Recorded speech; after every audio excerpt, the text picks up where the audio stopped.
जैसे ही जू फैंग ने अपना आइटम पंजीकृत करना शुरू किया, उसे एक बार फिर क्रूर प्रणाली की वास्तविकता का सामना करना पड़ा।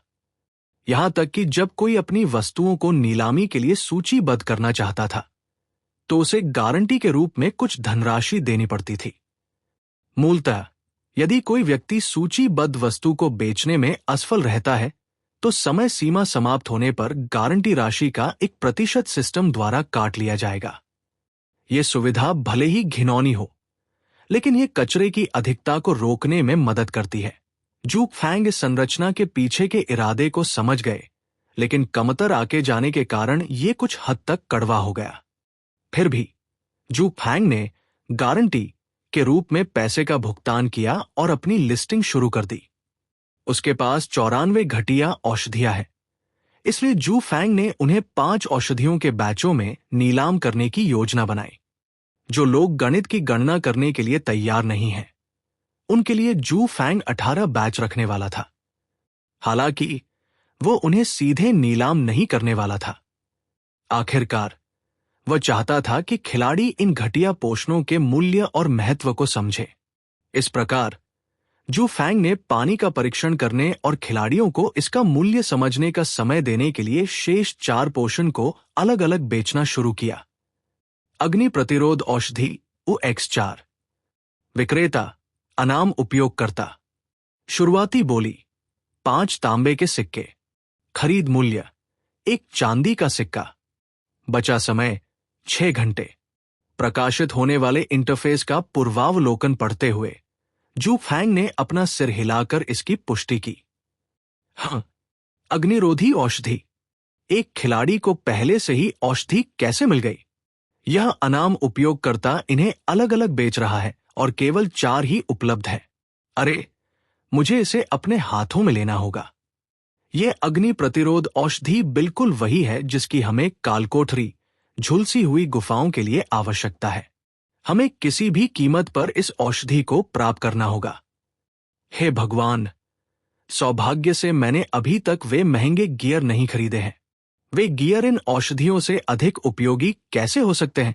जैसे ही अग्निरोधी औषधि नीलामी बाजार में आई, क्षेत्र के हर कोने में उन्माद फैल गया। हर कोई अपने लिए बोली लगाने को उत्सुक हो गया। बेशक कुछ लोग ऐसे भी हैं जो सीधे एक चांदी का सिक्का खर्च करके इसे खरीदने में हिचकिचाते हैं। आखिरकार उनमें से 4 थे और हर किसी के मन में एक ही विचार था। किसी भी तरह से अन्य खिलाड़ियों के पास बोली लगाने के लिए पर्याप्त धन नहीं था। इस प्रकार शीघ्र ही बोली युद्ध शुरू हो गया तथा प्रत्येक बोली में एक तांबे का सिक्का बढ़ गया। इसी बीच एक सुनसान जंगल में एक महिला की आवाज उन्मत्त स्वर में चिल्लाते हुए सुनी जा सकती थी। जेंटल विंड, बड़ी खबर। कोई व्यक्ति अग्निरोधी औषधि की नीलामी कर रहा है। ऑटम ब्रीज आगे बढ़ी और जेंटल विंड से कुछ मीटर की दूरी पर रुक गई। मैंने अभी अग्नि प्रतिरोध औषधियों की विशेषताओं की जांच की है और ऐसा लगता है कि वे झुलसी हुई गुफाओं के लिए एकदम सही जवाब है। अगर हम उन्हें प्राप्त करते हैं तो पहली स्पष्ट उपलब्धि हमारी ओर से ही होगी। सिल्वर विंड, उसने उत्साहपूर्वक कहा और जेंटल विंड को नीलामी बाजार दिखाया। कोमल पवन आश्चर्यचकित थी। उसकी आंखें अग्निरोधी औषधि के लिए हो रहे तीव्र बोली युद्ध पर टिकी थी। विक्रेता ने कुछ मिनट पहले ही पोस्ट किया है, लेकिन बोली मूल्य पहले से ही 73 तांबे के सिक्के हैं। हाँ, क्या हमें भी बोली में शामिल हो जाना चाहिए और दूसरों को डराने के लिए इसकी संख्या 5 बढ़ा देनी चाहिए? कोमल पवन, इसकी कोई जरूरत नहीं है। जेंटल विंड ने अपना सिर हिलाया और अपना खुद का नीलामी बाजार खोल दिया। इसके बाद उसने निर्णायक रूप से खरीद मूल्य पर क्लिक किया और इसे खरीद लिया, जिससे साइडलाइन पर मौजूद ऑटम ब्रीज चौंक गया।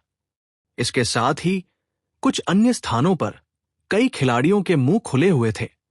ऐसा प्रतीत हो रहा था कि वे सदमे में हैं। पब फ्यूचर द्वारा विज्ञापन।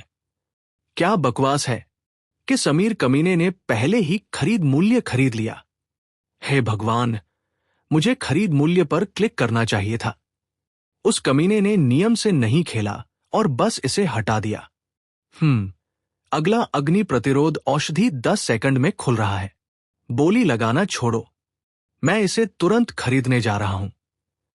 जेंटल विंड की हरकतों के कारण लगभग सभी लोगों ने औषधि को सस्ते में खरीदने की अपनी भोली भाली सोच छोड़ दी। उनमें से किसी ने भी दोबारा जोखिम लेने और रहस्यमय खरीदार को इसे लेने की अनुमति देने का साहस नहीं किया। हालांकि ये काफी महंगा था और इससे उनकी फंडिंग को नुकसान पहुंच सकता था, फिर भी उन्हें इसकी कोई परवाह नहीं थी।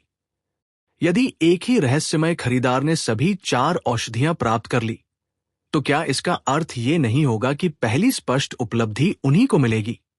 ऐसे भयावह विचार उन सभी को एक ही मानसिकता के साथ एकजुट करने के लिए पर्याप्त थे। वे किसी भी कीमत पर इसे अपने अलावा किसी और को नहीं लेने देंगे। जब बाकी सभी लोग बाय आउट प्राइस बटन पर अपनी उंगलियां तैयार कर रहे थे, रिवरवुड टाउन की एक सड़क पर जू फैंग जम्हाई ले रहा था। ऐसा लग रहा था कि वह इस घटना से ऊब गया है। सच कहा जाए तो वह थोड़ा आराम करने के लिए बेंच पर सोने ही वाला था। इधर उधर घूमने से उसे थकान नहीं होती थी, लेकिन बैठे बैठे संश्लेषण का इंतजार करना उसे वास्तव में थका देता था। कोई भी व्यक्ति कुछ करने और इधर उधर घूमने के बजाय धैर्यपूर्वक बैठकर परिणाम का इंतजार करने के लिए मजबूर होना पसंद करेगा। नीलामी बाजार के इंटरफेस पर नजर डालते हुए जू फैंग ने देखा कि उसकी औषधि फिर से प्रकाशित हो रही है। हालांकि इस बार इसे तुरंत खरीद लिया गया।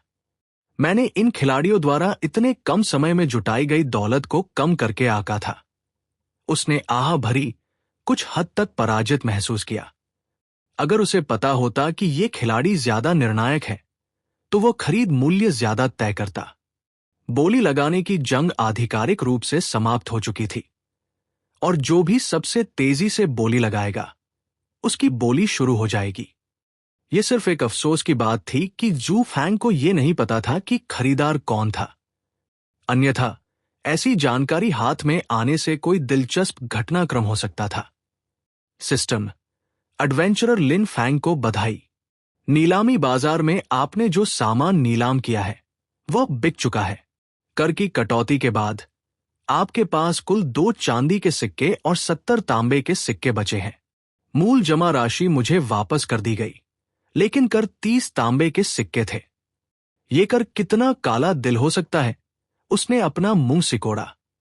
खिलाड़ी को दूसरों से जोड़ने के लिए उपलब्ध इंटरफेस के अलावा इंटरफेस ने कुछ और पेश नहीं किया। फिर भी वे शुरू से ही 10% बिक्री कर लेने के लिए इतने बेशर्म हैं। मैं भी इस तरह के जीवन का आनंद लेना चाहता हूं। उसने अपनी हथेली ठोड़ी के नीचे रखी और विलाप करते हुए कहा। जू फैंग ने जैसे ही गरीब आदमी होने की अपनी नियति को स्वीकार किया, वो गेम फोरम की ओर मुड़ गया। Etheria empire, रिवरवुड town. नीलामी बाजार में प्रतिरोध औषधि की पहली उपस्थिति। -4 अग्निरोधी औषधि खिलाड़ियों द्वारा एक ही पल में एक चांदी के सिक्के के मूल्य पर बेची जाती है। क्या हम शीघ्र ही पहली स्पष्ट उपलब्धि वाली कालकोठरी देखेंगे? निश्चित रूप से विषय की चर्चा शीघ्र ही टाउन हॉल में ऊपर जाने के योग्य एक रहस्यमय खिलाड़ी से नीलामी बाजार में बिकने वाले अग्निरोधी औषधि पर स्थानांतरित हो गई। जू फैंग को उम्मीद थी कि यह विषय वैसे भी पिछले विषय को दबा देगा, इसलिए वो लॉबी में कई खिलाड़ियों द्वारा कैंप किए जाने के बारे में थोड़ा चिंतित नहीं था। आखिरकार उसने जो औषधि बेची थी, उसकी रिवरवुड टाउन के पास स्थित शुरुआती कालकोठरी स्कॉच कैवर्न्स के कारण बहुत जांच की गई थी। चूंकि सिस्टम ने कालकोठरी के अत्यधिक गर्म होने की चेतावनी दी थी तथा खिलाड़ियों को आग के प्रति कुछ प्रतिरोध क्षमता रखने के लिए कहा था, इसलिए क्षेत्र के आसपास के खिलाड़ी अधिक सतर्क हो गए तथा ऐसी वस्तुएं खोजने की उम्मीद करने लगे। बेशक ऐसे खिलाड़ी भी होंगे जो ऐसी चेतावनियों को नजरअंदाज कर देंगे और कालकोठरी में प्रवेश कर जाएंगे, ये सोचकर कि यह आसान काम है, लेकिन अंत में उन्हें बुरी तरह से कष्ट उठाना पड़ेगा। न केवल उनके उपकरण का स्थायित्व काफी कम हो गया, बल्कि वे बीमारी की स्थिति से भी ग्रस्त हो गए। कालकोठरी में मरने से खिलाड़ियों को बहुत अधिक दंड नहीं मिलता, लेकिन पुनर्जीवन के बाद प्रतिकूल वातावरण में कष्ट सहना अभी भी जारी रहता है। इस प्रकार खिलाड़ियों को इस तथ्य से अवगत कराया गया कि उन्हें बिना तैयारी के इन काल कोठरियों से नहीं निपटना चाहिए। अच्छा, ये उन मूर्ख खिलाड़ियों की बदौलत है जो आगे बढ़कर दूसरों को बता रहे हैं कि तैयार रहना कितना जरूरी है, अन्यथा मैं अपनी औषधियां नहीं बेच पाता। जू फैंग ने मन ही मन सोचा। क्षेत्र और उपलब्ध कालकोठरी की जांच करने के बाद उन्होंने एक कारण से अग्नि प्रतिरोध औषधि को संश्लेषित करने का फैसला किया। अगर कोई अपनी चीजें बेचना चाहता है तो उसे यह सुनिश्चित करना होगा कि जो चीजें वो बेच रहा है उनकी मांग ज्यादा हो। आखिरकार, अगर आपकी चीजें इस्तेमाल में नहीं लाई जा सकती तो कोई भी इस बात की परवाह नहीं करेगा कि आपकी चीजें कितनी अच्छी हैं। ये मांग और आपूर्ति की अवधारणा थी। मैं उन रहस्यमय खरीदारों को पहले औषधियों को बैचों में बेचने से पहले उनका परीक्षण करने दूंगा। जू फैंग ने दुष्टता से मुस्कुराते हुए कहा। यह सुनिश्चित करने के लिए कि खरीदार समय बर्बाद न करे और ये इंतजार न करे कि और औषधियां उपलब्ध होंगी या नहीं, उसने आग को और भड़काने का निर्णय लिया। अपनी स्वयं की पोस्ट बनाते हुए जू फैंग ने स्वाभाविक रूप से अनाम उपयोगकर्ता पहचान का प्रयोग किया। अग्निरोधी औषधि का प्रयोग और झुलसी हुई गुफाओं पर विजय पाने के तरीके, इस शीर्षक का इस्तेमाल क्लिकबैट के रूप में करते हुए जू फैंग ने कालकोठरी को कैसे साफ किया जाए इस बारे में जानकारी का खुलासा करना शुरू कर दिया। बेशक ये जानकारी झूठ और सच्चाई से मिली हुई थी। इस तरह की पोस्ट डालने का उद्देश्य खरीदारों के मन में यह भ्रम पैदा करना था कि कालकोठरी को साफ करना संभव है और उन्हें शीघ्रता से कार्य करना चाहिए, नहीं तो कोई अन्य व्यक्ति उनसे ये उपलब्धि छीन लेगा। यह सुनिश्चित करने की एक कुटिल योजना थी कि वे मध्य और अंतिम भाग तक पहुंचे, लेकिन हर बार पीछे रह जाए। ऐसी स्थिति का सामना करते हुए सफलता की उनकी इच्छा और ऐसा करने में सक्षम होने का विश्वास जल्द ही उन पर हावी हो जाएगा। उस समय तक वो एक देवता की तरह हो जाता था तथा उन्हें इन औषधियों की खेप देता था ताकि वे इसे बार बार आजमा सकें। एक बार फिर मैं वास्तव में बहुत उदार हूं, जू फैंग ने मन ही मन विलाप किया, इतना दयालु हृदय होने का बोझ महसूस करते हुए। जब वो खुद की प्रशंसा कर रहा था तो अचानक जू फैंग को एक निजी संदेश प्राप्त हुआ। चौंक कर जू फैंग ने संदेश खोला और काफी आश्चर्यचकित हुआ। जेंटल विंड, आपके पास और कितने अग्निरोधी पोषण हैं? मैं उन्हें असली मुद्रा से खरीदना चाहता था। Ads by PubFuture. इस जेंटल विंड को देखो, इसका दिमाग वाकई बहुत बढ़िया काम कर रहा है। वो धीरे से मुस्कुराया। ऐसा नहीं था कि उसे उम्मीद नहीं थी कि जेंटल विंड उससे दोबारा संपर्क करेगी। आखिरकार उसने पहले ही उससे कहा था कि वह उसे झुलसी हुई गुफाओं की पहली स्पष्ट उपलब्धि प्राप्त करने में मदद कर सकता है, और अचानक एक खिलाड़ी प्रतिरोध औषधि की नीलामी करता हुआ दिखाई दिया। यदि वो इस संबंध को ठीक से नहीं बता पाती या यहां तक कि उस पर भी रिश्तेदार होने का संदेह नहीं कर पाती तो वह सचमुच निराश हो जाता। हालांकि उसके संदेश भेजने की गति ने उसे थोड़ा चौंका दिया था। अगर वो होता तो वो कम से कम थोड़ा इंतजार करता या किसी दूसरे विषय पर बात करता। वो निश्चित रूप से इतना सीधा नहीं होता और कीमत पूछता, यहां तक कि भुगतान के लिए वास्तविक दुनिया की मुद्रा का उपयोग भी करता। लेकिन अब जब उसने ऐसा कर लिया था तो इसका मतलब था कि उसने सारी पहल करने की क्षमता खो दी थी। ये तो बताने की आवश्यकता ही नहीं है कि वह इस बात से भी आसानी से इनकार कर सकते हैं कि उन्होंने ही इसकी नीलामी की थी। उसके पास उसके खिलाफ क्या सबूत है? इस बीच जेंटल विंड को अभी तक कोई जवाब न मिलने की चिंता होने लगी और उसने एक और संदेश भेजने का निर्णय लिया। कोमल पवन, यदि आप मुझे इनका एक बैच देने को तैयार हों तो मैं आपको $1,00,000 दे सकता हूं। वो हताश हो रही है। स्थिति का एहसास होते ही जू फैंग का चेहरा गंभीर हो गया।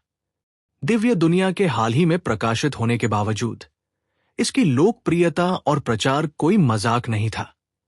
इसलिए वास्तविक दुनिया के पैसे से लेकर इन गेम पैसे तक मुद्रा का आदान प्रदान बहुत अधिक था। 100 तांबे के सिक्के एक चांदी के सिक्के के बराबर थे। और खेल में एक तांबे का सिक्का $10 के बराबर था, तो एक चांदी का सिक्का 100 तांबे के सिक्कों के बराबर होता, जो 100 गुना $10 $1000 होता। इसलिए 100 चांदी के सिक्कों के साथ आपके पास 100 गुना $1000 $1,00,000 होंगे। बेशक भविष्य में परिस्थितियों के आधार पर विनिमय दर में परिवर्तन हो सकता है, लेकिन अभी जेंटल विंड उसे 90% अधिक मूल्य की पेशकश कर रहा था। यदि वह उन्हें समूहों में भी बेचता तो अधिकतम 50 से 60 चांदी के सिक्के ही कमा पाता, जो 50,000 से $60,000 के बराबर होता। यह उस राशि से बहुत कम था जो जेंटल विंड उसे दे रही थी।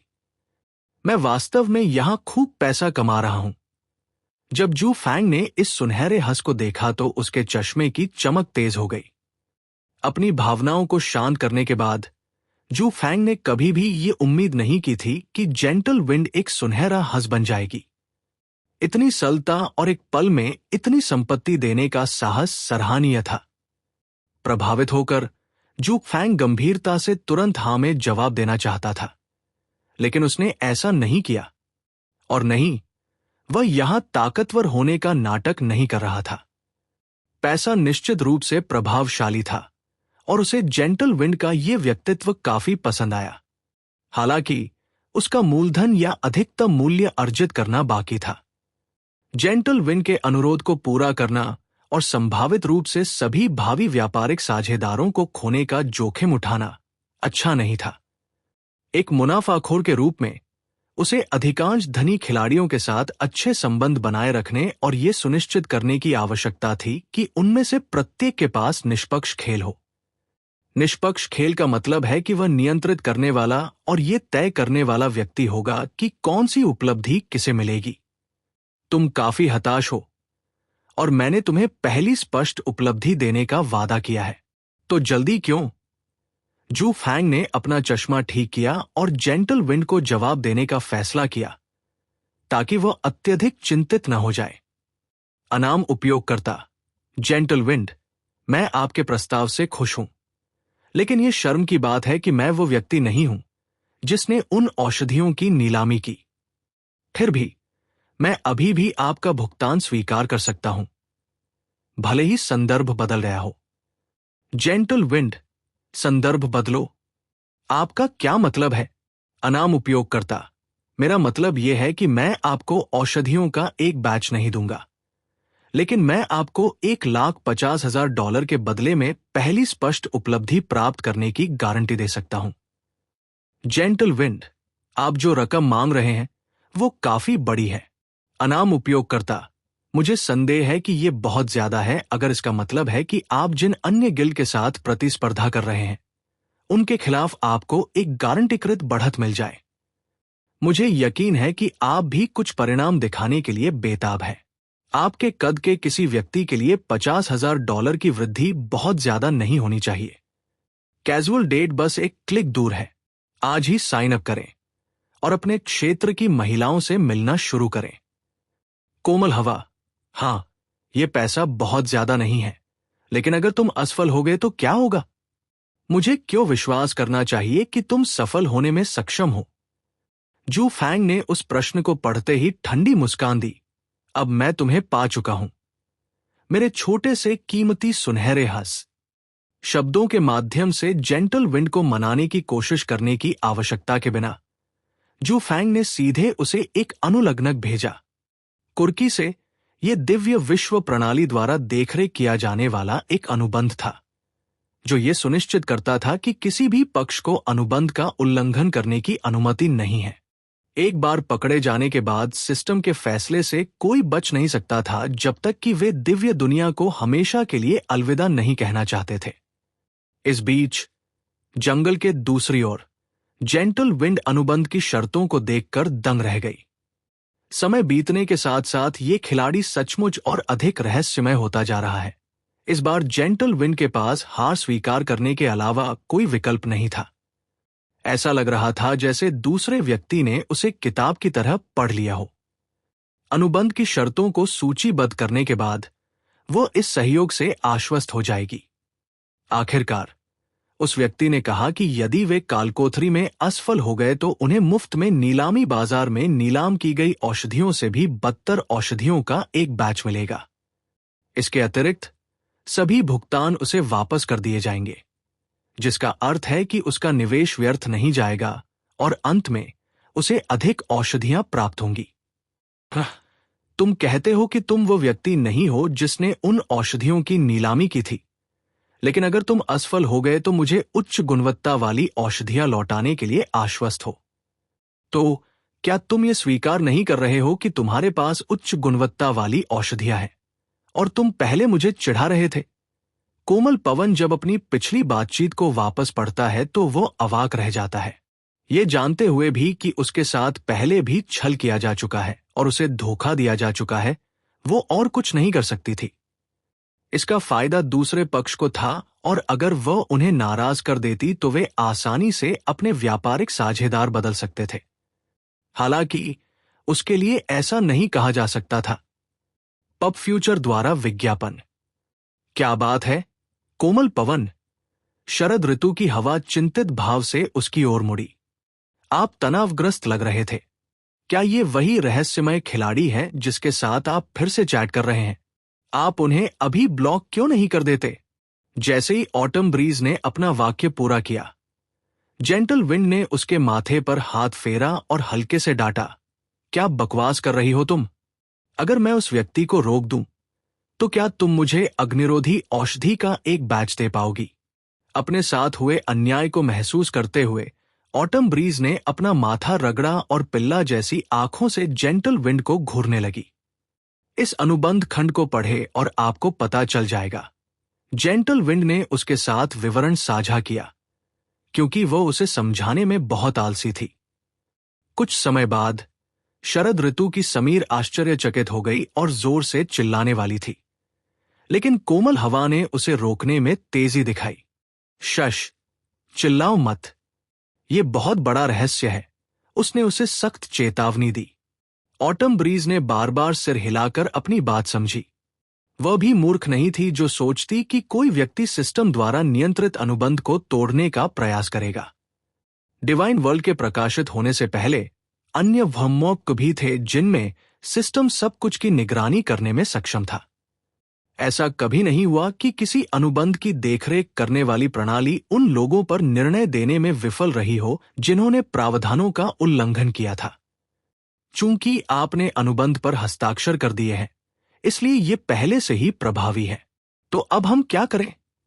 ऑटम ब्रीज ने पूछा और जल्दी से पीछे हट गई ताकि उसके माथे पर एक और झटका न लगे। अपनी उंगली को हवा में रोकते हुए जेंटल विंड ने अपनी आंखें घुमाई और समझाया, स्वाभाविक रूप से हमें सदस्यों को जल्द से जल्द स्तर ऊपर लाने की आवश्यकता है। यद्यपि उस व्यक्ति ने समय का उल्लेख नहीं किया, फिर भी हमें शीघ्रता से आवश्यकता पूरी करनी होगी। हाँ, मैं उन्हें और ज्यादा मेहनत करने के लिए कहूंगी, ऑटम ब्रीज ने भागते हुए कहा। वो किसी दोषी बच्चे से अलग नहीं दिख रही थी, जो अपनी मां की सजा से बचने के अलावा और कुछ नहीं चाहता था। ऑटम ब्रीज को भागते हुए देखकर जेंटल विंड ने सोचा कि क्या वह भी एक दिन उसकी तरह बेफिक्र हो सकती है। उसे अपनी शक्ल सूरत और दूसरे लोगों के नजरिए की चिंता नहीं करनी पड़ेगी। धीरे से आह भरते हुए जेंटल विंड ने संदेश बंद कर दिया और शांति से सिल्वर विंड के बाकी सदस्यों के साथ ऑटम ब्रीज में शामिल हो गया। वे यहां ज्यादातर समय बिताने वाले थे जब तक कि उनमें से हर कोई स्कॉच कैवन से निपटने के लिए पर्याप्त स्तर तक नहीं पहुंच जाता। हाँ, क्या बढ़िया पकड़ है। जू फैंग की अभिव्यक्ति सतह पर उदासीन थी, लेकिन अंदर से वो खुशी में नाच रहा था। हो सकता है कि ये रकम बहुत ज्यादा न रही हो, क्योंकि उसने पहले भी बहुत ज्यादा पैसे खर्च किए हैं। हालांकि उसकी मौजूदा स्थिति को देखते हुए इतनी दौलत कमाना कई लोगों के लिए बस सपना ही हो सकता है। वह झुलसी हुई गुफाओं को साफ करने में आश्वस्त था, मुख्यतः उसकी मेहनत और अडिग रवैये के कारण। अधिकांश पूर्ण हो चुके कालकोठरियों का अध्ययन करने तथा ये विश्लेषण करने के बाद कि खिलाड़ी किस प्रकार ऐसी उपलब्धियां हासिल करने में सक्षम थे, वो प्रचुर ज्ञान से भर गए। मुझे खुशी है कि मैंने वो समय व्यर्थ नहीं गवाया। शायद मुझे रिवर गिल्ड का धन्यवाद करना चाहिए, जिसने मुझे उन सभी का अध्ययन करने के लिए मजबूर किया। वो ठंडी हंसी के साथ बोला। यदि उन्होंने उसे धमकी नहीं दी होती कि यदि वो प्रत्येक कालकोठरी के बारे में विस्तृत रिपोर्ट, शॉर्टकट और खामियों के साथ नहीं दे पाया तो उसे पद से हटा दिया जाएगा, तो शायद वो अब एक असहाय भेड़ होता। आखिर कौन इतना समय खर्च करके कई शुरुआती कालकोठरियों का विश्लेषण और जांच करना चाहेगा, जिन्हें दूसरों ने बहुत पहले ही साफ कर दिया था? एक बार जब कोई खिलाड़ी शुरुआती चरण को पार कर लेता था और उच्च स्तरीय स्थानों पर पहुंच जाता था, तो पुरस्कार हास्यास्पद और भयानक होते थे। संक्षेप में कहें तो ये लेवल 100 के खिलाड़ी द्वारा लेवल 1 कालकोठरी की जांच करने से अलग नहीं था। लेवल 100 का खिलाड़ी बिना किसी परेशानी के हर एक भीड़ को एक ही शॉट में मार सकता था, भले ही उन्होंने कोई प्रयास न किया हो। अभी उन बातों को याद करने का कोई मतलब नहीं है। जब समय आएगा तो मैं उन्हें सबसे बुरी सजा दूंगा। जू फैंग ने अपना चश्मा ठीक किया और खुद को आराम देने का फैसला किया। अब जब चीजें इस स्तर तक आगे बढ़ चुकी थी, तो उसे बस उस व्यक्ति की प्रतीक्षा करनी थी जिसने औषधियां खरीदी थी, और वो उसकी विधि का पालन करना शुरू कर दे।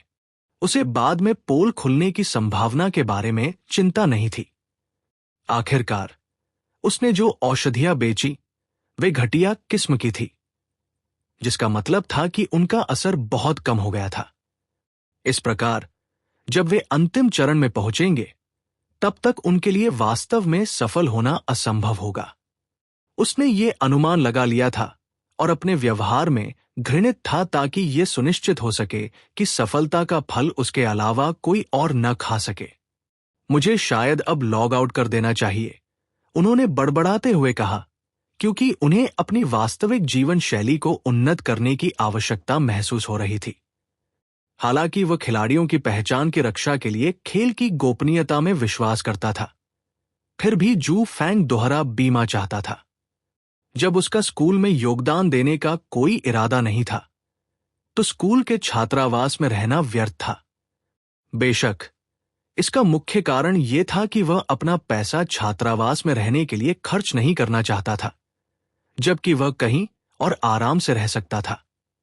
अपना मन बनाकर जू फैंग ने सबसे पहले अपने बैंक खाते को दिव्य विश्व प्रणाली से जोड़ा और मुद्रा विनिमय इंटरफेस खोला। कुछ देर विचार करने के बाद उन्होंने 50 चांदी के सिक्कों से शुरुआत करने का निर्णय लिया, ताकि उन्हें वास्तविक दुनिया की मुद्रा के साथ बदला जा सके। पीछे मुड़कर देखें तो 50 चांदी के सिक्के लगभग $50,000 के बराबर है, लेकिन फायर रेजिस्टेंस पोशन के अचानक प्रकट होने और अधिकांश खिलाड़ियों के सामने धन की स्पष्ट कमी के कारण जू फैंग $50,000 से अधिक कमा सकता है। जानबूझकर प्रत्येक चांदी के सिक्के की कीमत $1,500 तथा 5 चांदी के सिक्कों के समूह की कीमत $6,500 बताकर वो उन्हें ये विश्वास दिलाने के लिए जाल में फंसाने जा रहा था कि वे सौदा कर रहे हैं, जिससे उन्हें $1,000 की बचत होगी। एक बार जब उन्होंने पुष्टि कर ली कि सब कुछ सही ढंग से सूचीबद्ध है, तो जू फैंग ने इसे प्रकाशित कर दिया और कुछ ही सेकंड बाद 5 चांदी के सिक्कों का बैच तुरंत बिक गया। जैसा कि अपेक्षित था, उन धनी खिलाड़ियों ने पहले से ही मुद्रा विनिमय में लोगों को नियुक्त कर दिया है और उन्हें जितना संभव हो सके उतनी इन गेम मुद्रा हड़पने का आदेश दिया है। जू फैंग को परिणाम से जरा भी आश्चर्य नहीं हुआ। अतीत में जब वह रिवर गिल्ड का निम्न सदस्य था, तब भी उसे ऐसा ही काम सौंपा गया था। पब फ्यूचर द्वारा विज्ञापन। इस प्रकार वो उनके आंतरिक तरीकों और उनके द्वारा चुकाई जाने वाली कीमत के बारे में अच्छी तरह से जानता था। उन्होंने जो पेशकश की वह उनकी क्षमता से कहीं कम थी। आखिरकार कोई व्यक्ति चाहे कितना भी अमीर क्यों न हो, वो किसी चीज के लिए ज्यादा पैसे देने की मूर्खता नहीं करेगा। और अगर कोई ऐसा मूर्ख व्यक्ति भी है, तो वह शायद ईश्वरीय दुनिया में ज्यादा दिन तक नहीं टिक पाएगा। खेल में सफल होने के लिए पैसा वास्तव में एक महत्वपूर्ण संपत्ति थी, लेकिन यह सबसे महत्वपूर्ण नहीं था। सबसे महत्वपूर्ण बात यह थी कि वे खेल में कैसे पैंतरेबाजी कर सकते थे और अप्रत्याशित स्थिति को अपने लाभ के लिए कैसे अनुकूलित कर सकते थे।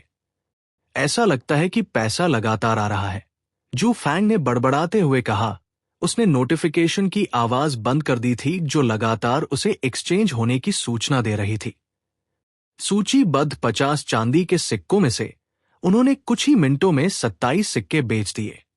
केवल 2 चांदी के सिक्के व्यक्तिगत रूप से खरीदे गए, जबकि शेष 25 चांदी के सिक्के समूहों में खरीदे गए। कुल मिलाकर शू फैंग ने $35,500 कमाए। यह रकम उनकी पिछली जिंदगी की बचत से कई गुना ज्यादा थी। किसने कहा कि वीडियो गेम से पैसा नहीं कमाया जा सकता? अभी उसे देखो। उसने जो पैसा कमाया है वो किसी और का साल भर का वेतन हो सकता है, और वह भी बहुत कम समय में। हाँ, अब समय आ गया है कि स्मार्ट वॉच खरीद ली जाए ताकि काम आसान हो जाए। जू फैंग ने सिर हिलाया। दिव्य दुनिया को उसके फोन से जोड़ा जा सकता था, जिससे वह गेम फोरम, नीलामी बाजार और निजी संदेशों जैसी चीजों तक पहुंच सकता था। हालांकि ऐसे मामलों के लिए फोन का उपयोग करना असुविधाजनक था, जबकि स्मार्ट वॉच बेहतर थी। इसका कारण यह था कि वह जो विशिष्ट स्मार्ट वॉच चाहते थे, उन्हें डिवाइन वर्ल्ड गेम के साथ एकीकृत करने के लिए डिजाइन किया गया था, जिससे एक सुसंगत गेमिंग अनुभव मिल सके। अपनी स्मार्ट वॉच को गेम से कनेक्ट करके वो उन्नत कार्य क्षमता और सहज इंटरैक्शन का आनंद ले सकता है, जिससे उसका समग्र गेमिंग अनुभव बेहतर हो जाएगा।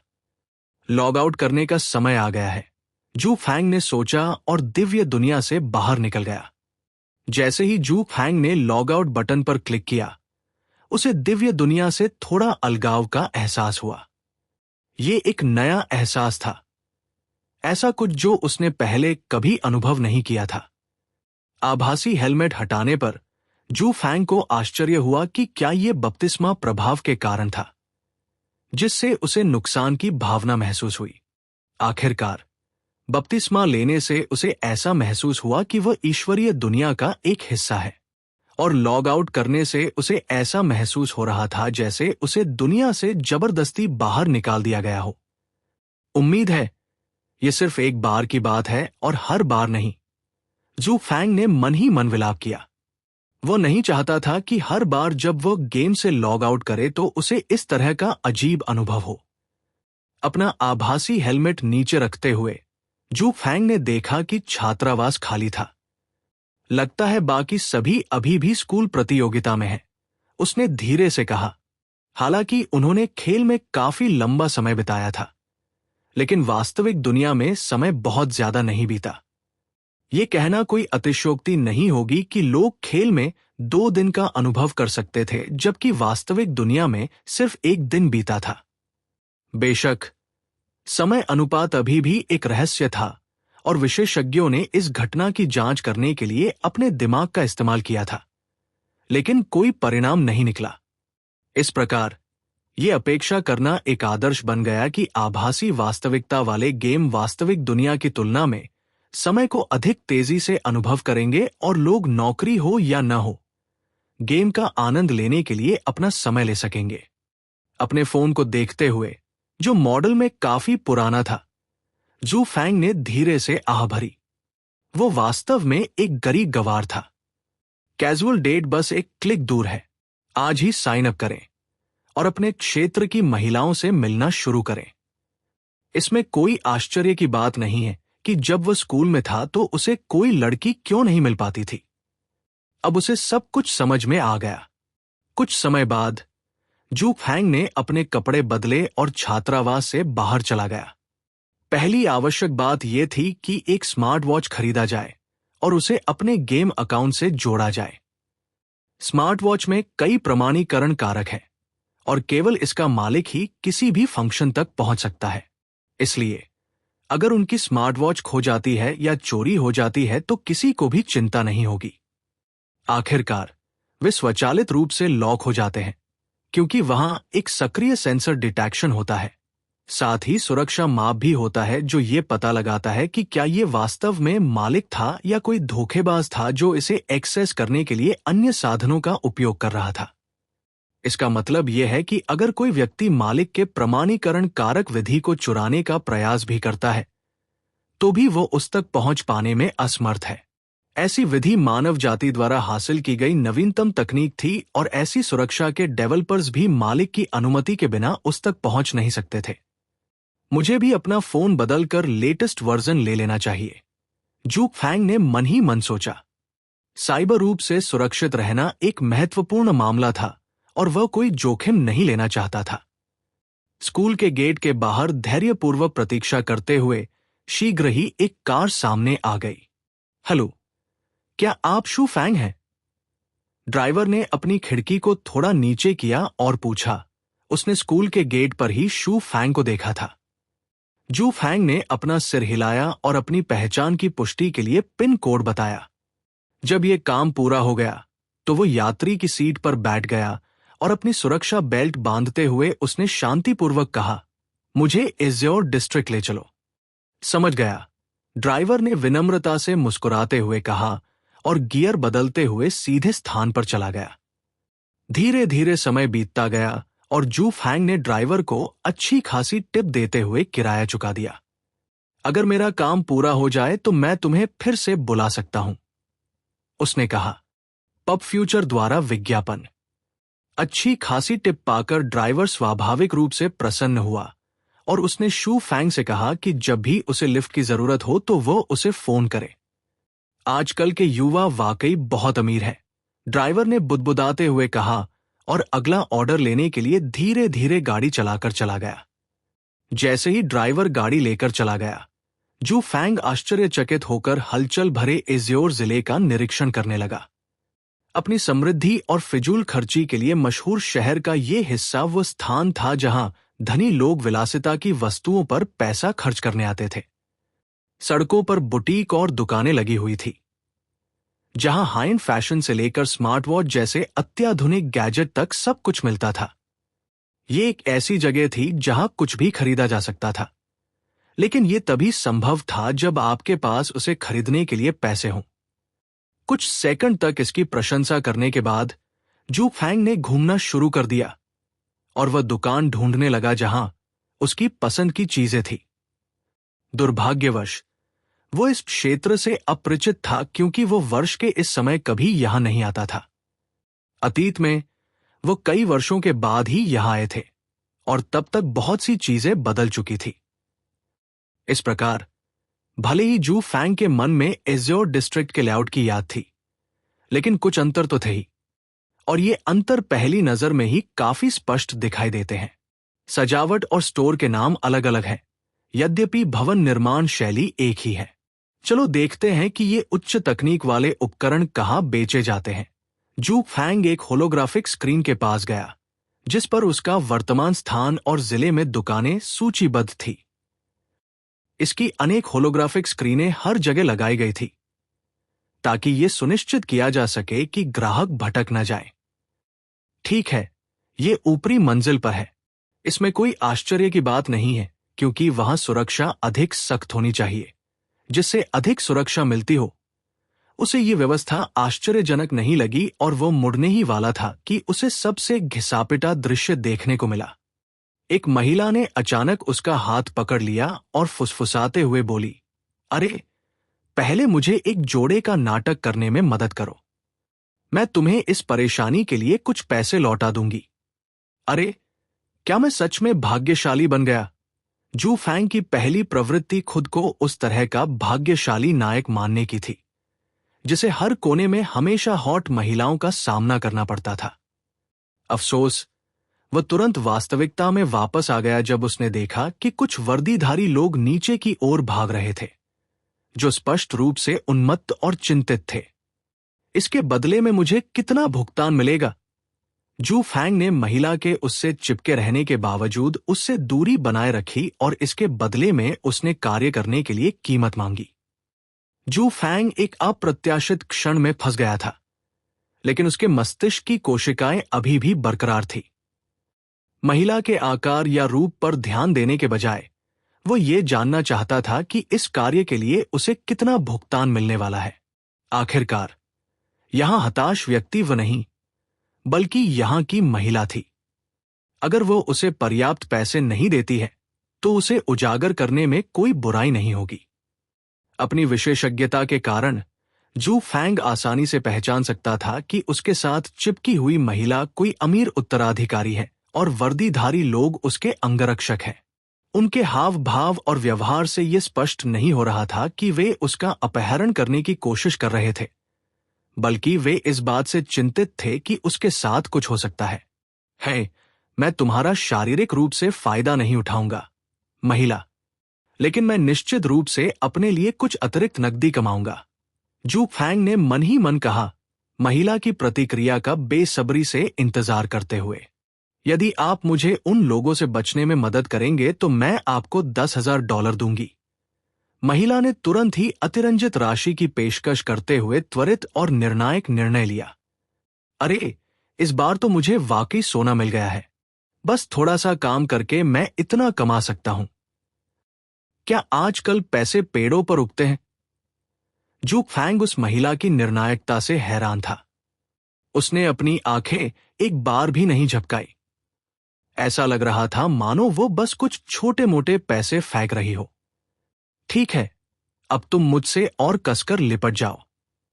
वे आ रहे हैं, उसने धीरे से फुसफुसाते हुए उसे अपनी बाहों में खींच लिया।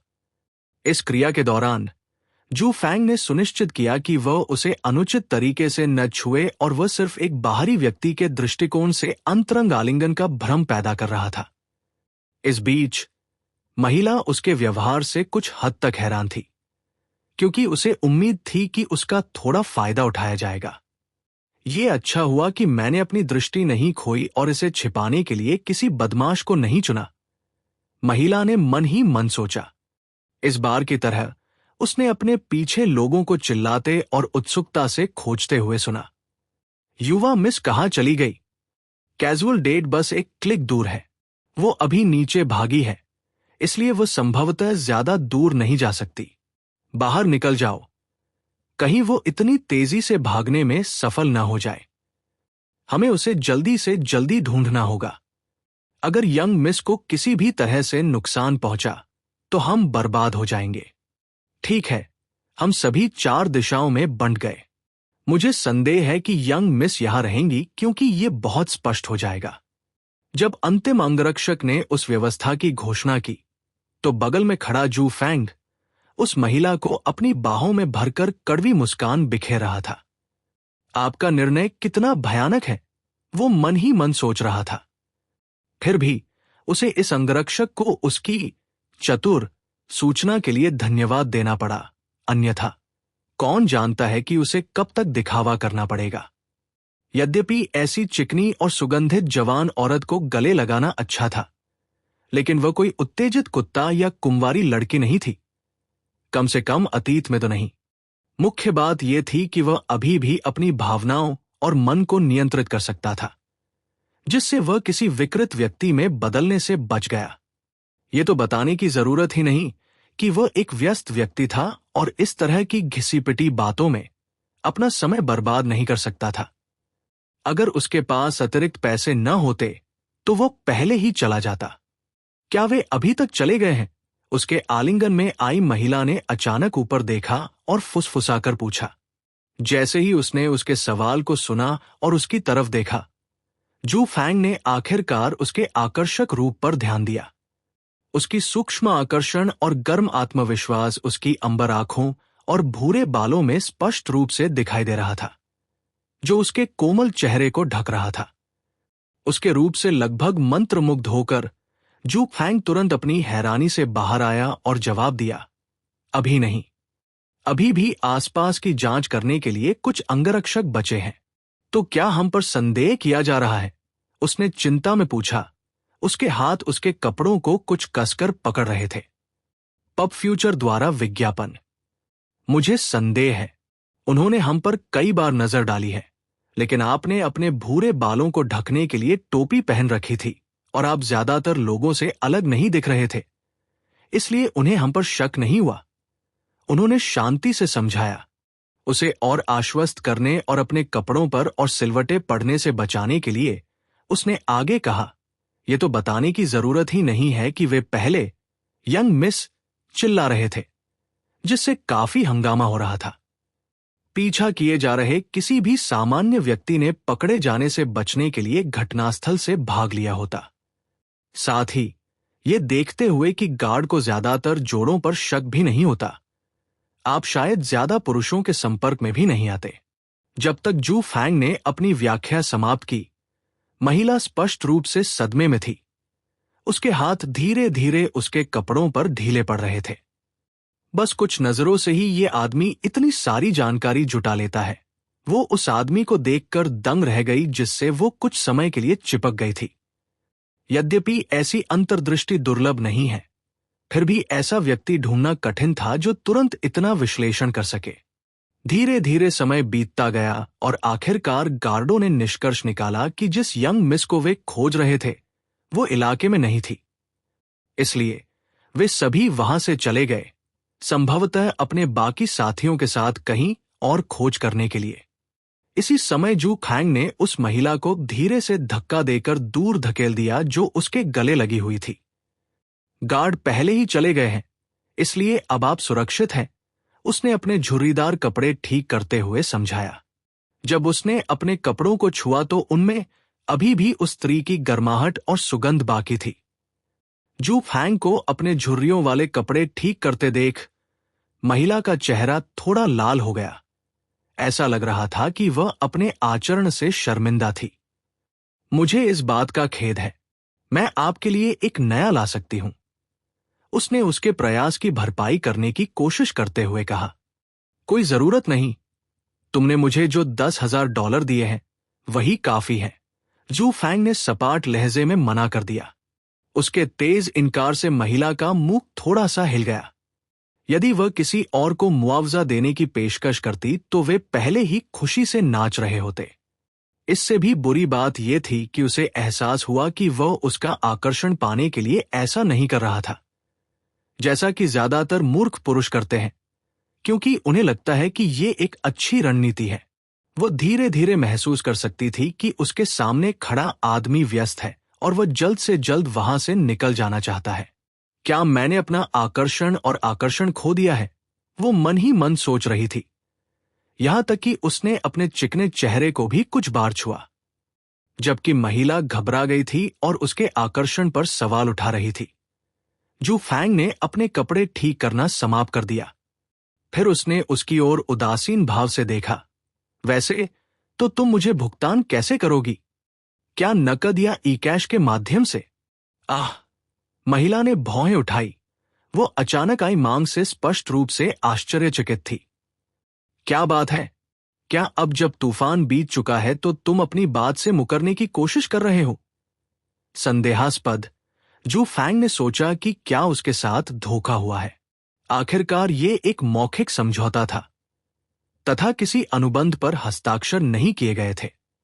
इस प्रकार यदि महिला अपनी बात से मुकरना भी चाहती थी तो भी वो अपनी बुरी किस्मत को दोष देने के अलावा और कुछ नहीं कर सकता था। नहीं, मेरा ये मतलब नहीं था। घबराई हुई महिला ने जल्दी से अपना सिर हिलाया। मेरे पास ज्यादा नकदी नहीं है और जहां तक ई कैश की बात है, उसने समझाया। हालांकि अंतिम कुछ शब्द बोलने में उसे थोड़ी हिचकिचाहट हुई और उसका चेहरा धीरे धीरे लाल होता गया। साथ ही वो उम्मीद कर रही थी कि उसके सामने खड़ा आदमी इतना चतुर होगा कि उसका इशारा समझ लेगा और उसे वाक्य पूरा करने में शर्मिंदगी से बचा लेगा। आह! मुझे पता होना चाहिए था। जू फैंग ने अपना माथा थपथपाया क्योंकि वह तुरंत निहित अर्थ समझ गया था। बड़ी मात्रा में नकदी लेकर चलना स्वाभाविक रूप से संभव नहीं था, इसलिए यह समझ में आया कि महिला के पास ज्यादा नकदी नहीं थी। ई कैश के मामले में यह उसके व्यवहार से और भी स्पष्ट था। चूंकि वह स्पष्ट रूप से भाग रही थी और कुछ लोगों से बच रही थी, इसलिए ई कैश के साथ लेन देन करना उनके लिए अपनी लोकेशन उजागर करने के बराबर था। इसलिए वो इस पद्धति का अस्थायी रूप से उपयोग नहीं कर सकती जब तक कि वह नहीं चाहती कि उसे पकड़ा जाए। कैजुअल डेट बस एक क्लिक दूर है। आज ही साइन अप करें और अपने क्षेत्र की महिलाओं से मिलना शुरू करें। मैं आपको मुआवजा देने के बारे में झूठ नहीं बोल रही थी, महिला ने कहा उसे डर था कि कहीं वो उसे धोखेबाज या ऐसा व्यक्ति न समझ ले जिसने बिना पैसे चुकाए दूसरों का इस्तेमाल किया हो। कोई बात नहीं, तुम अपनी राह पर जा सकती हो। मैंने बहुत समय बर्बाद कर दिया है। जू फैंग ने अपना चश्मा ठीक किया और कहा, वो इस उपद्रवी महिला से बचना चाहता था। उसे ये पता होना चाहिए था कि इतनी छोटी सी बात के लिए $10,000 का भुगतान किया जाना सचमुच बहुत अच्छा था। उसे बस इसे एक सबक के रूप में लेना चाहिए और फिर से वही गलती करने से बचना चाहिए। ऐसा नहीं है कि उसे उम्मीद है कि इस तरह का कोई और बेवकूफाना दृश्य घटित होगा। अगर ये सच में फिर से हुआ तो उसे वाकई अपना भाग्य बताने की जरूरत पड़ सकती है। जैसे ही जू फैंग जाने के लिए तैयार हुआ, महिला ने अचानक अपना हाथ बढ़ाया और उसकी कलाई पकड़ ली। रुको, तुम्हारा नाम क्या है? मैंने कहा था कि मैं तुम्हें पैसे दूंगी, और मैं दूंगी। जू फैंग ने भावशून्य भाव बनाए रखा और दूर जाना चाहा। फिर भी उसकी पकड़ बहुत मजबूत लग रही थी और वह अपने कपड़ों को और अधिक नुकसान नहीं पहुंचाना चाहता था।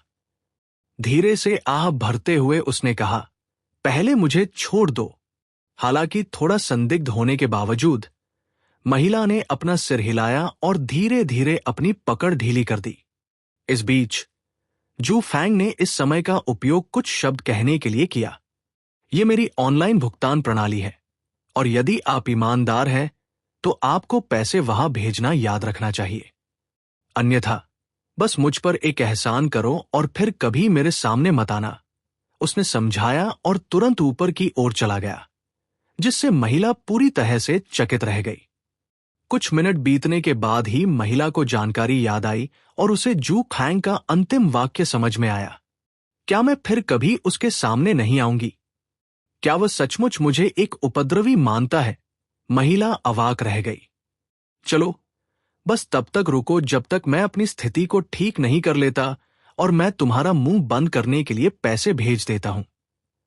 मैं तुम्हारी चालों में फंसने और तुम्हें खोजने की कोशिश करने से इनकार करता हूं।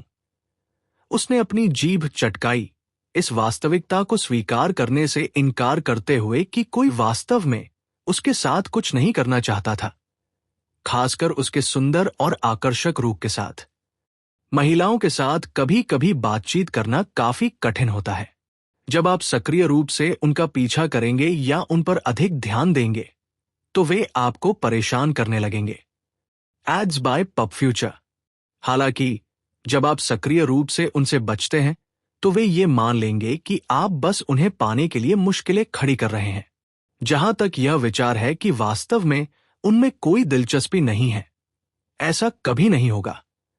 वे खुद पर बहुत अधिक आश्वस्त हैं, ठीक वैसे ही जैसे पुरुष आमतौर पर खुद को मजबूत और मासल मानते हैं और हार मानने से इनकार करते हैं।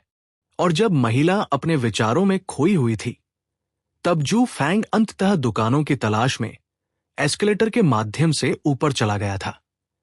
यह समय की बर्बादी है। मैं समझ नहीं पा रहा कि कोई भी इस तरह के घिसे-पिटे दृश्यों का आनंद क्यों लेगा। वह परेशान था और चाहता था कि अगर कभी मौका मिले तो वो अपनी पसंद को फिर से करे। महिला की मदद करने के बजाय वह उसे धक्का देकर भाग जाता।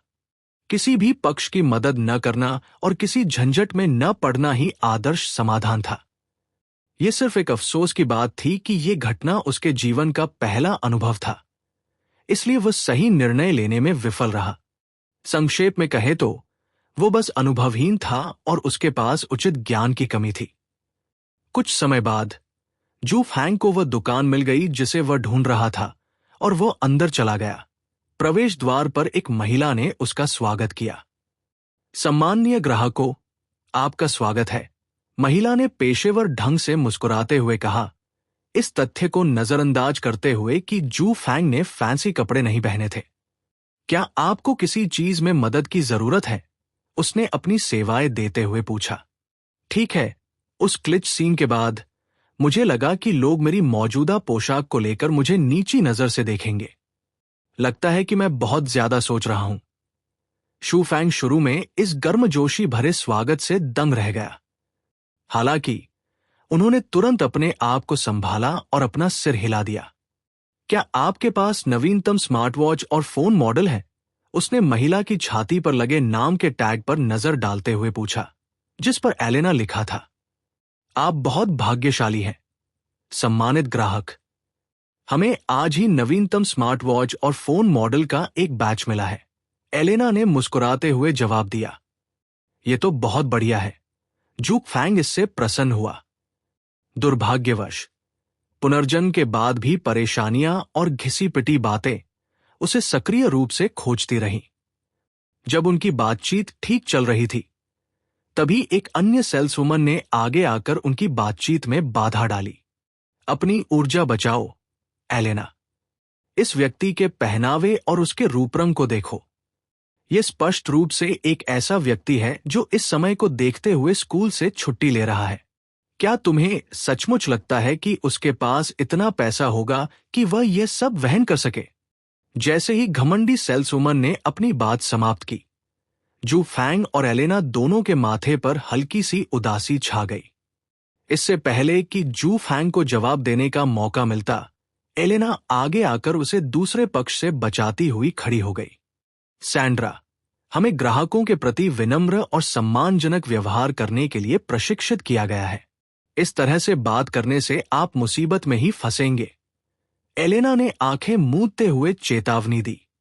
अरे, क्या तुम सचमुच मुझे उपदेश देने की कोशिश कर रही हो, जबकि मैं यहां केवल एक सप्ताह ही काम कर चुकी हूं? सैंड्रा ने ठंडे स्वर में हंसते हुए कहा, उसकी चेतावनी पर ध्यान नहीं दिया। मैं यहां काफी समय से काम कर रही हूं, और एक नजर ही ये बताने के लिए काफी है कि वे वास्तव में ग्राहक हैं या सिर्फ समय की बर्बादी। उसने जानबूझकर जू फैंग को घूरते हुए कहा। उसका आशय बिल्कुल स्पष्ट था कि वह ये कहना चाहती थी कि जू फैंग स्पष्ट रूप से एक गरीब गवार था। उन शब्दों को सुनकर जू फैंग आमतौर पर खुद को काफी संयमित रखता था, लेकिन वह ये सोचने से खुद को नहीं रोक सका कि इस सैंड्रा के साथ क्या मामला था। भले ही उसने बहुत साधारण कपड़े पहने थे, फिर भी उसे अपने शब्दों में इतना अतिशयोक्ति नहीं करनी चाहिए थी, जब तक कि कोई अधिक महत्वपूर्ण व्यक्ति न हो जिसकी सैंड्रा तलाश कर रही थी। निश्चित रूप से जब एलेना ने जू फैंग की ओर से बोलना शुरू किया तो उनका अनुमान सही था। सैंड्रा, मुझे पता है कि तुम सिर्फ ग्राहकों को भगाने की कोशिश कर रही हो क्योंकि तुम्हें बताया गया था कि कोई महत्वपूर्ण व्यक्ति कभी भी यहां आ सकता है, लेकिन तुम जो कर रही हो वो हमारे स्टोर की प्रतिष्ठा को बर्बाद करने से अलग नहीं है, एलेना ने डांटा। जब तुम्हें पता है कि हमारे यहां महत्वपूर्ण लोग आने वाले हैं, तो तुम दूसरों का अभिवादन क्यों कर रहे हो? बस इन किसानों को दूर भगाओ। कैजुअल डेट बस एक क्लिक दूर है। मानो ये जानते हुए कि एलेना के साथ बहस करने से कोई फायदा नहीं होगा, सैंड्रा ने जू फैंग की ओर उंगली उठाई और ऊंची आवाज में कहा, तुम यहां से जा सकते हो और अपनी स्मार्ट वॉच के लिए किसी घटिया स्टोर पर जा सकते हो। हमारे सामान तुम्हारे लिए बहुत महंगे हैं। ओह, बहुत महंगा है, तुम कहते हो? जू फैंग इस महिला के चेहरे पर थप्पड़ मारने के लिए लगभग टूटने की स्थिति में था। वो अपने चश्मे की स्थिति ठीक करने लगा और सैंड्रा को ये एहसास दिलाने ही वाला था कि वह सचमुच इसे खरीद सकता है। तभी एक अन्य महिला ने अचानक उसका हाथ खींचकर उसके पीछे खड़ा कर दिया। आखिर क्या हो रहा है? उलझन में पड़े जू फैंग को स्थिति को समझने का मौका भी नहीं मिला। तभी महिला ने ठंडी सांस ली। तुम्हारी हिम्मत इतनी है कि तुम मेरे एक दोस्त को डांट रही हो, सैंड्रा। ऐसा लगा जैसे सैंड्रा के चेहरे पर ठंडे पानी की एक बाल्टी छिड़क दी गई हो। वो तुरंत पीली पड़ गई और कुछ कदम पीछे हट गई। हकलाते हुए वो अपना बचाव करना चाहती थी। ममिस, मुझे नहीं पता था कि वह आपका दोस्त है। अगर मुझे पता होता कि वह आपका दोस्त है तो मैं उसे रोकने की हिम्मत नहीं करती, चाहे आसमान ही क्यों न गिर जाए। इस संक्षिप्त बातचीत के दौरान जू फैंग को अंततः ये पता चल गया कि जिस महिला ने उसे पीछे खींचा था वो वही महिला थी जिससे वो भागने की कोशिश कर रहा था। उसी समय उसने देखा कि एलेना के चेहरे पर एक हल्की सी मुस्कुराहट थी, मानो उसे ऐसे परिणाम की उम्मीद थी। कितना मजेदार है। कोई आश्चर्य नहीं कि वह मेरे प्रति इतनी विनम्र क्यों थी। जू फैंग को उस छोटे से इशारे से तुरंत कई बातें समझ में आ गई। शुरू से लेकर अब तक की स्थिति तक एलेना जानती थी कि वह इस हावी महिला के साथ जुड़ा हुआ था जो सैंड्रा पर हावी थी, और उसने जानबूझकर सैंड्रा को इस तरह का प्रभाव पैदा करने के लिए उकसाया था। वो कितनी कुटिल और दुर्भावनापूर्ण है। पब फ्यूचर द्वारा विज्ञापन। लेकिन जू फैंग को यह कहना होगा कि वह वास्तव में एक महान योजनाकार थी, और वह उसे अंगूठा दिखाना चाहता था। चूंकि अब उसे एहसास हो गया था कि यह सैंड्रा द्वारा रची गई एक साजिश थी, इसलिए उसने एक कदम पीछे हटकर इस दृश्य को देखने का फैसला किया। किसी भी तरह से सैंड्रा ने उसे परेशान कर दिया था, इसलिए वो उसकी सहायता क्यों करे? अगर सैंड्रा ने उसे जाने के लिए विनम्रता से कहा होता तो जू फैंग उसकी मदद कर सकता था। यह सिर्फ एक अफसोस की बात थी कि उसका खुद का चरित्र बहुत खराब था और उसने दूसरों को उसके खिलाफ आसानी से साजिश रचने की अनुमति दी। अब अपनी ही दवा का स्वाद चखो। वो इस बात को लेकर आश्वस्त थे कि आज उनके करियर का अंत हो सकता है, और यदि ऐसा नहीं भी हुआ तो भी पदावनत होना निश्चित था। मिस झांग, मैं इस स्थिति के लिए माफी मांगती हूं। एलेना ने तुरंत झुककर लापरवाही के लिए माफी मांगी। मैंने स्थिति को ठीक से नहीं संभाला, जिसके कारण आपके दोस्त को अपमानित होना पड़ा। उसका स्वर पश्चाताप से भरा हुआ था, और उसने गलत न होते हुए भी गलत होने को स्वीकार करने का गौरवशाली प्रभाव पैदा किया। उसकी हरकतें किसी भी तरह से सैंड्रा के व्यवहार के लिए दलील नहीं थी, बल्कि सैंड्रा को विनाश की सजा देने वाली थी। आखिरकार मिस झांग या झांग जिंगी के चेहरे का भाव और भी उग्र हो गया। तुम वाकई बहुत अच्छी हो, सैंड्रा। ऐसा लगता है कि तुम्हारे मानक वाकई बेदाग हैं। क्या इसका मतलब यह है कि अगर मैं थोड़ा खराब कपड़े पहनूं तो मैं भी एक गरीब गवार हूं? झांग जिंगी ने मुस्कुराते हुए पूछा। सैंड्रा के चेहरे पर घबराहट और भय के भाव उभर आए, और वो घुटनों के बल बैठ गई और हताश होकर विनती करने लगी, नहीं मिस झांग, मैं गलत थी। बस इतना हुआ कि हमारा डायरेक्टर गांव के साथ अपॉइंटमेंट था, इसलिए मैं नहीं चाहती थी कि उन्हें कोई परेशानी हो। वाह, तो डायरेक्टर गांव का महत्व आपकी राय में बहुत अधिक है। मुझे डर है कि मेरा झांग इलेक्ट्रॉनिक्स आपके नीचे है, झांग जिंगी ने व्यंग्य किया। जब झांग जिंगी ने ये शब्द कहे तो ऐसा लगा जैसे सैंड्रा को दोषी करार दे दिया गया हो और उसकी किस्मत तय हो गई हो। हालांकि ठीक इसी समय जू फैंग आगे आए और कहा, वो बस ये सुनिश्चित करने की कोशिश कर रही है कि आपके स्टोर में आने के दौरान एक महत्वपूर्ण व्यक्ति को बुरा न लगे। मिस झांग, इस मामले में उसे नौकरी से निकालने की कोई जरूरत नहीं है। क्या तुम्हें यकीन है? वो तुम्हारे साथ बहुत असभ्य व्यवहार करती थी और तुम्हें अपमानित भी करती थी। उसने भौहें उठाई। ऐसा लग रहा था कि वो उसके रवैये से उलझन में थी। खैर, ऐसा नहीं है कि उसने जो कहा उसमें कुछ सच्चाई नहीं थी। जू फैंग ने अपने कंधे उचका दिए। मैंने वाकई खराब कपड़े पहने हैं, इसलिए मुझ पर यह संदेह होना स्वाभाविक है कि मैं यहां की चीजें नहीं खरीद सकती। इसके अलावा आपने उसे पहले ही डांट फटकार कर सबक सिखा दिया है, और मुझे संदेह है कि वह भविष्य में इस तरह से व्यवहार करने की हिम्मत करेगी। कुछ विचार विमर्श के बाद, विशेष रूप से जू फैंग के सुझाव के बाद, झांग जिंगी ने नरम रुख अपनाने का निर्णय लिया और उनसे सहमत हो गई। वो यहां उसे पहले उसकी सहायता करने के लिए कुछ सम्मान देने के लिए आई थी, इसलिए उसके सुझाव को अस्वीकार करना बुरा होगा। यह तो बताने की जरूरत नहीं है कि सैंड्रा वास्तव में एक कर्मचारी थी जिसने लंबे समय तक काम किया था और शायद ही कभी अपने कर्तव्यों में गलतियां की हों। तुम भाग्यशाली हो कि वो उदार था। झांग जिंगी ने सैंड्रा की ओर देखा और कहा, जल्दी करो और दया के लिए उसका धन्यवाद करो। सैंड्रा को यह एहसास हुआ कि जिस व्यक्ति को उसने पहले अपमानित किया था, वही व्यक्ति उसकी मदद के लिए आगे आया था और उसे नौकरी खोने से बचाया था, इसलिए वो सदमे में आ गई। फिर भी उसने बहुत जल्दी स्थिति के अनुसार खुद को ढाल लिया और जू फैंग के सामने कृतज्ञतापूर्ण भाव से झुकी। दया के लिए धन्यवाद, सर। ठीक है, वापस अंदर जाओ और इंतजार करो। मुझे उससे निजी तौर पर बात करनी है। इसके अलावा तुम यहां किसी से मेरी उपस्थिति का जिक्र करने की हिम्मत मत करना, नहीं तो तुम मेरे क्रोध का सामना करोगे। झांग जिंगी ने उन्हें स्पष्ट रूप से अधीरता से खारिज कर दिया। सैंड्रा स्वाभाविक रूप से उसके आदेश का पालन करते हुए खुश हुई और वापस अंदर चली गई।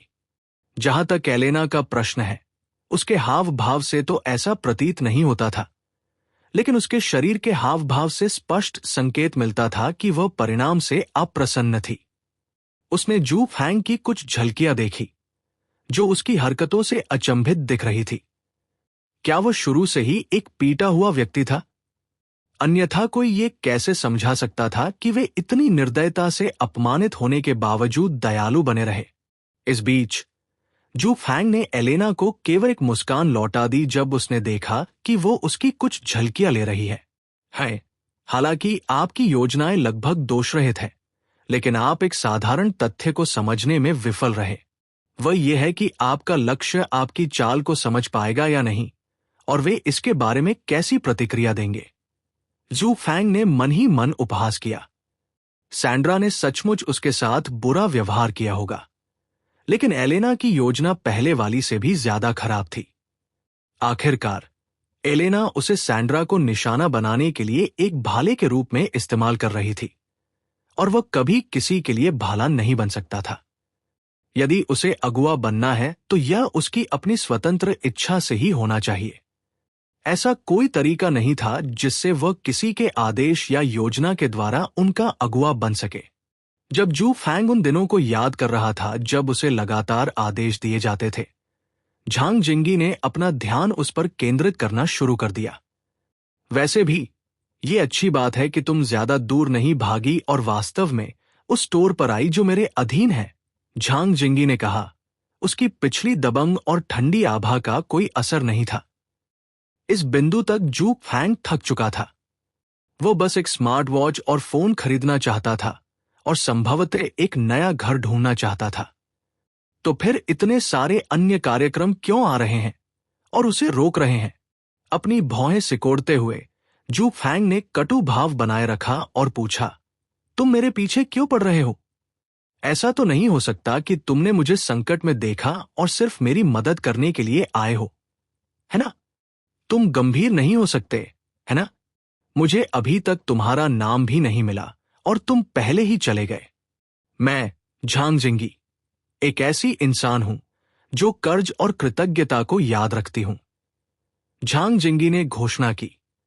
इस अवसर का उपयोग करते हुए औपचारिक रूप से अपना परिचय देते हुए फिर से उसका नाम पूछा। उसे कभी भी किसी व्यक्ति का नाम 2 बार पूछने की जरूरत नहीं पड़ी। इस बीच जू फैंग चुप रहा और स्पष्ट रूप से अपना नाम बताने से हिचकिचा रहा था। अगर तुम मुझे अपना नाम बताओ तो मैं तुम्हें लेटेस्ट स्मार्ट वॉच और फोन मुफ्त में दे सकती हूं। मैंने जो पैसे देने की बात कही थी वे वैसे ही रहेंगे, उसने पेशकश की। और लगभग तत्काल ही जू फैंग की भौहें सिकोड़ने वाली अभिव्यक्ति मुस्कुराहट में बदल गई। मैं झाओ काई हूं, आपसे मिलकर खुशी हुई, उसने हाथ मिलाने के लिए अपना हाथ आगे बढ़ाते हुए और बेशर्मी से अपने दोस्त का नाम लेते हुए कहा। पब फ्यूचर द्वारा विज्ञापन। जिस तरह से उसने अपना रवैया और व्यवहार बदला, उससे झांग जिंगी आश्चर्यचकित रह गई। ठीक है, तुम इस तरह के व्यक्ति हो, झांग जिंगी ने कड़वाहट से ठहाका लगाया। उसे याद आया कि जब वह उसकी बाह के पास गई थी और कवरअप के लिए कहा था, तो जू फैंग ने उससे पूछा था कि वो कितना दे रही है। इसमें कोई आश्चर्य नहीं कि आपने कहा कि सैंड्रा गलत नहीं थी, उसने आगे कहा। इस समय उसे समझ में नहीं आ रहा था कि और क्या कहे। एक तरफ तो वह एक सज्जन व्यक्ति था जिसने आलिंगन के दौरान उसका शारीरिक शोषण नहीं किया, लेकिन दूसरी तरफ वह एक बहुत बड़ा धन लोभी था। अगर उसे पैसे पाने का कोई मौका मिलता तो वह बिना किसी हिचकिचाहट के उसे ले लेता। उनके व्यक्तित्व को जानने के बावजूद झांग जिंगी कुछ हद तक उनकी सराहना करती थी। आखिरकार उन्होंने अपने व्यक्तित्व को छिपाने की जहमत नहीं उठाई और अपने आचरण में सीधे और ईमानदार थे। अफसोस, अगर उसे दिव्य दुनिया में जू फैंग के आचरण के बारे में पता होता तो वो शायद अपने सभी विचारों को वापस ले लेती। खैर, क्या हम अब अंदर जा सकते हैं और मेरी स्मार्ट वॉच और फोन ले सकते हैं? जू फैंग ने धीरे से मुस्कुराते हुए पूछा। ऐसा लग रहा था कि वह अपना उत्पाद पाने के लिए उत्सुक था। असहाय होकर झांग जिंगी ने अपना सिर हिलाया और दुकान में उसके लिए गाइड बन गई। हमारे स्टोर में नया बैच आया है, इसलिए आपके पास चुनने के लिए बहुत सारे विकल्प हैं। इसके बाद उन्होंने प्रत्येक उत्पाद को अलग अलग पेश करना शुरू किया, साथ ही उनकी विशेषताओं के बारे में भी बताया। ठीक है, उन्हें परिचय कराने की कोई जरूरत नहीं है। मैं फोन के साथ काले रंग की स्मार्ट वॉच भी ले लूंगा। जू फैंग ने उसे रोका और डिस्प्ले शेल्फ के पास रखी 2 चीजों की ओर इशारा किया। तो ठीक है, झांग जिंगे ने हल्के से मुस्कुराते हुए सैंड्रा को हाथ से काम करने का संकेत दिया। यह कहा जा सकता है कि यह कुछ हद तक उसका मोचन था, इसलिए सैंड्रा पैकेजिंग में काफी सावधानी बरत रही थी। ये लीजिए, आदरणीय महोदय। सैंड्रा ने जू फैंग को वो वस्तु सौंपते हुए असहज न लगने की पूरी कोशिश की। जू फैंग ने खुशी खुशी सामान स्वीकार कर लिया। आखिरकार ये मुफ्त था। इस बीच झांग जिंगी अपना मुंह खोलकर बोलने ही वाली थी, लेकिन जू फैंग और भी चतुर था। ओ नहीं! अंगरक्षक वापस आ गए। वो जोर से चिल्लाया, उसकी आवाज घबराहट से भरी हुई थी। क्या? झांग जिंगी घबरा गया और जल्दी से पीछे छिप गया। उसे स्पष्ट रूप से पकड़े जाने का डर था। और यही वह समय था जब जू फैंग ने मौका पाकर भाग लिया। बाद में मिस झांग, लेकिन मैं आपके व्यवसाय में आगे शामिल नहीं होना चाहता।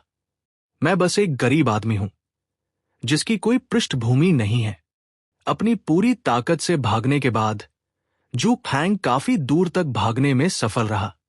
सौभाग्यवश उसने पहले ही जीवन जल पी लिया था, जिससे उसे जल्दी थकान नहीं हुई। ओह, बेहतर होगा कि वो अमीर उत्तराधिकारी मुझे फिर से न ढूंढे, वो बुदबुदाया। उसने जो ऑनलाइन भुगतान प्रणाली दी थी, उसका पता नहीं लगाया जा सकता था, अर्थात वह उस जानकारी के आधार पर उसे नहीं ढूंढ पाती। जहां तक झाओ काई नाम की बात है, तो लिन फैंग को इनगेम नाम के रूप में इस्तेमाल करने की उनकी अवधारणा के समान ऐसे कई समान या एक जैसे नाम हैं, इसलिए वो कोई सुराग नहीं ढूंढ पाएगी। बेशक ऐसा नहीं था कि उसे महिलाओं में कोई दिलचस्पी नहीं थी, लेकिन उसके अनुभव और अंतर्ज्ञान के आधार पर ऐसी महिलाएं निश्चित रूप से परेशानी पैदा करने वाली थी। वे आपको कोई लाभ नहीं पहुंचाएंगे, सिवाय इसके कि वे आपको बाधा पहुंचाएंगे और संभवतः अनावश्यक बाधाओं का सामना करने के लिए मजबूर करेंगे। ऐसा कहा जा रहा है कि जू फैंग ने भी किसी रोमांस की योजना नहीं बनाई थी। उस समय उसका आधार व्यावहारिक रूप से अस्तित्वहीन था और वह अभी शुरुआत ही कर रहा था। वह स्वयं को विचलित कैसे होने दे सकता था? अब मुझे बस एक अच्छे आवाज की तलाश करनी है और वहां जाना है। शू फैंग ने स्मार्ट वॉच और फोन को एक साथ सेट करते हुए चलना शुरू कर दिया। उनका फोन बदलना तो काफी आसान था, लेकिन स्मार्ट वॉच बदलने में कुछ समय लगा। आखिरकार यह सुनिश्चित करने के लिए कि सब कुछ बिना किसी उल्लंघन की संभावना के ठीक से काम कर रहा है, कई कदम और सुरक्षा उपाय लागू किए जाने थे। एक बार जब स्मार्ट वॉच सेटअप हो गया, तो जू फैंग ने इसे पहना और तुरंत दिव्य दुनिया से अधिसूचना दिखाई देने लगी। अधिकांश सूचनाएं उन चांदी के सिक्कों के बारे में थी, जिन्हें उन्होंने पैसे के बदले में रखा था। सभी अधिसूचनाएं पढ़कर जू फैंग सभी 50 चांदी के सिक्के बेचने में कामयाब रहा। 5 सिक्के अलग अलग बेचे गए, जबकि शेष 45 सिक्कों को समूहों में बेचा गया, जिससे उसे कुल $66,000 की राशि प्राप्त करने में मदद मिली।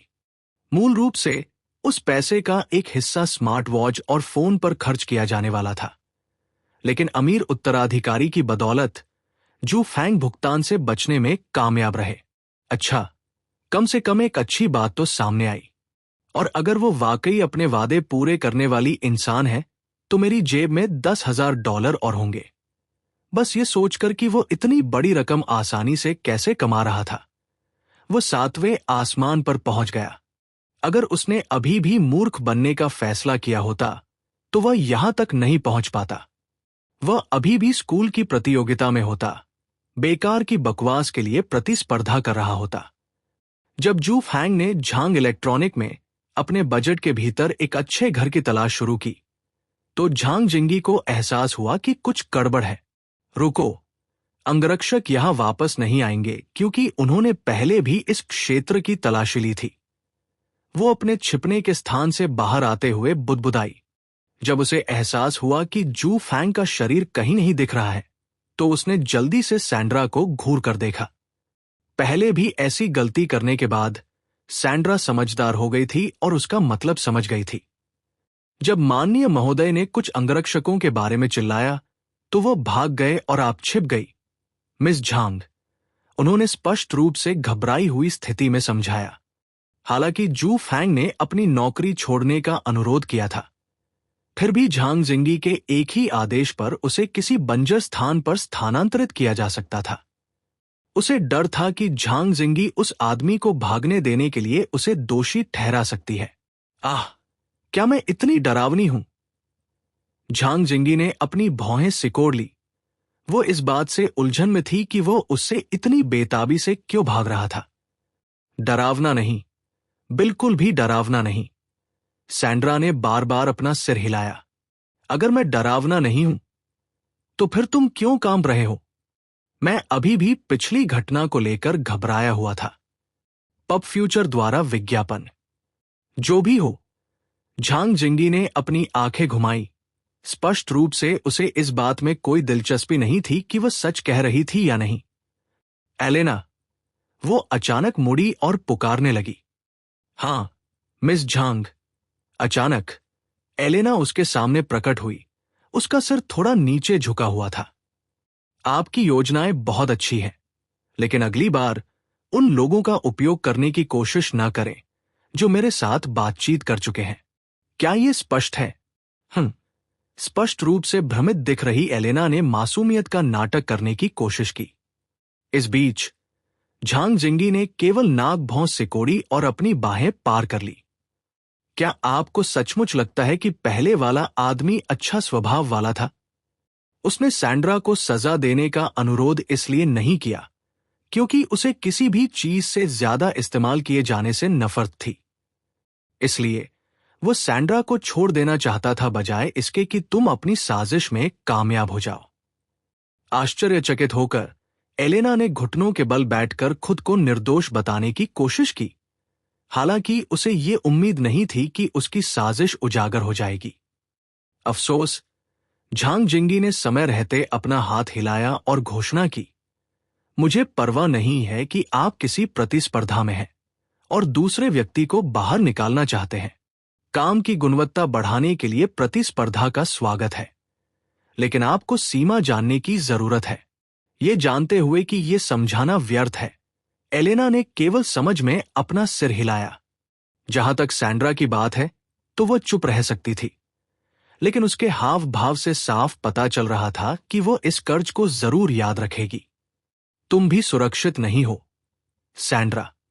अगर तुम्हारा व्यवहार जल्दबाजी वाला न होता, तो क्या तुम्हें लगता है कि दूसरे लोग तुम्हारा फायदा उठा सकते थे? झांग जिंगी की डांट ने उसे वास्तविकता में वापस ला दिया, जिससे वह शर्म से अपना सिर नीचे कर बैठी। अपने दो कर्मचारियों को सिर झुकाए देखकर झांग जिंगी सचमुच उनसे बातचीत करने में भी थक गई थी। यदि आप चतुराई और कुटिलता से काम करने जा रहे हैं, तो कम से कम उस पर अमल करने में सक्षम रहें और कोई सुराग न छोड़े। ये कितनी दयनीय बात है कि उन्होंने ऐसा कृत्य करने का प्रयास किया, लेकिन दूसरों को यह पता चलने दिया कि यह उनकी योजना थी। वैसे भी स्मार्ट वॉच और फोन जो मैंने उस व्यक्ति को दिया था, मैं उसका पता लगाना चाहता हूं, इसलिए जल्दी करो। ऐसा लगा जैसे उन्हें माफ कर दिया गया हो। सैंड्रा और एलेना दोनों तुरंत काम पर लग गई और उन्होंने वही किया जो उन्हें बताया गया था। यह शर्म की बात है कि उन्हें जो काम सौंपा गया था, वे उसे पूरा नहीं कर सके। मिस झांग, ऐसा लगता है कि उस व्यक्ति ने स्मार्ट वॉच और फोन को पहले ही सक्रिय कर दिया था और वो ट्रैकिंग को मिटाना भी जानता था। सैंड्रा ने घबराहट में मुंह में लार भर ली और अपनी खोज के बारे में बताया। क्या मैं सचमुच इतनी डरावनी हूं? झांग जिंगी ने अपनी भौहें सिकोड़ी। वो स्पष्ट रूप से निराशा में थी।